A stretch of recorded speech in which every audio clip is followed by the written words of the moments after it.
Hi guys, I'm Saumya and I'm back again with another video. So first of all, Happy New Year to you all. How are you? So I make a lot of bookish content on this channel. So if you are a book lover and a reader or would like to become one this year, then do hit that subscribe button and don't forget to click on the bell icon.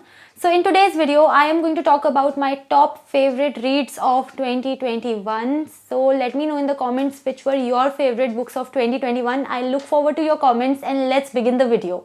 So the first book is While the Birds Still Sing by Ruskin Bond. So I even reviewed this book on my channel and my blog. If you want to check those reviews out, then I will give you the link for those reviews in the description box and in the card.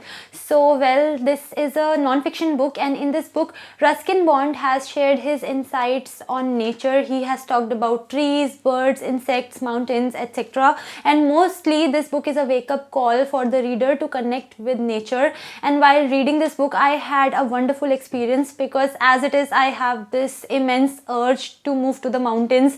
So this book only intensified that, and there is that pure and simple writing style of Ruskin Bond that this book has that made my experience of reading it extremely enchanting. Also, this book has illustrations by Pranita Dutt that only added to my reading experience by enhancing it so much. So I had a great time with this book. It was not a fast read. In fact, it was kind of a slow read, but I definitely savored it. The next book is Percy Jackson and the Lightning Thief by Rick Riordan. So this is the first book in the Percy Jackson series, and finally I have started this series. This had been on my TBR since 2017. This book is a total page turner. It's based on Greek mythology and it's fantasy. So Percy Jackson is a 12-year-old kid.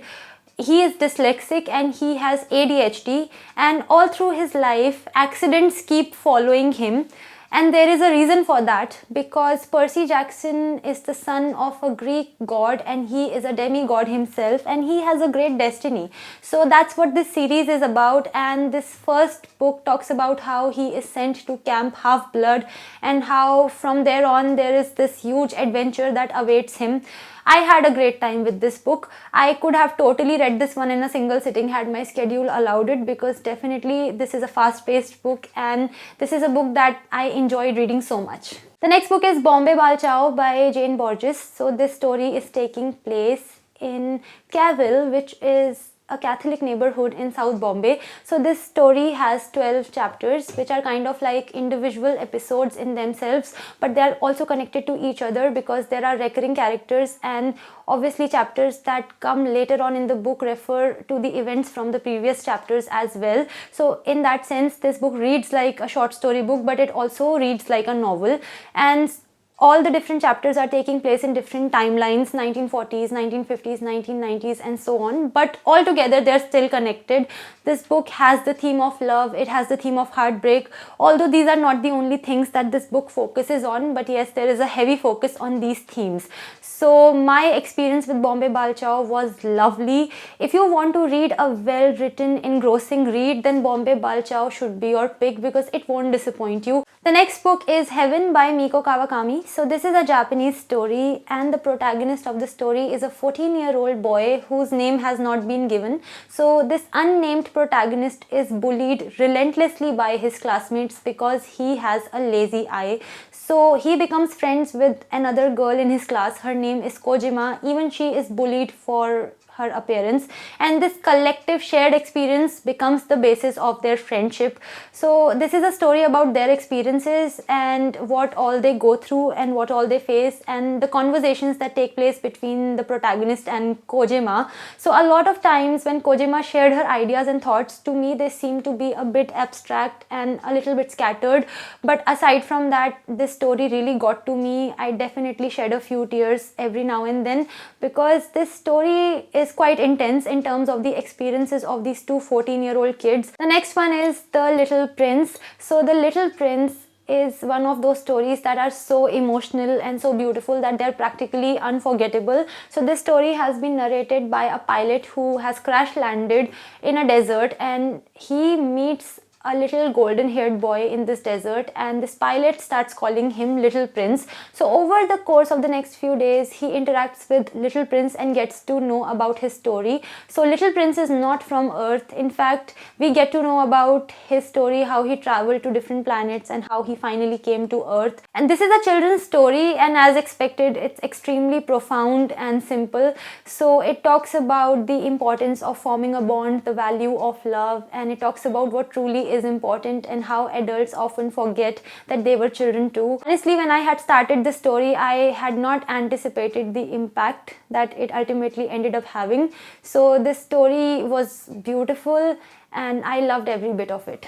The next book is The Power of Your Subconscious Mind by Dr. Joseph Murphy. So I kept reading this book all through 2021. I did not read this book all at once like I read Atomic Habits by James Clear.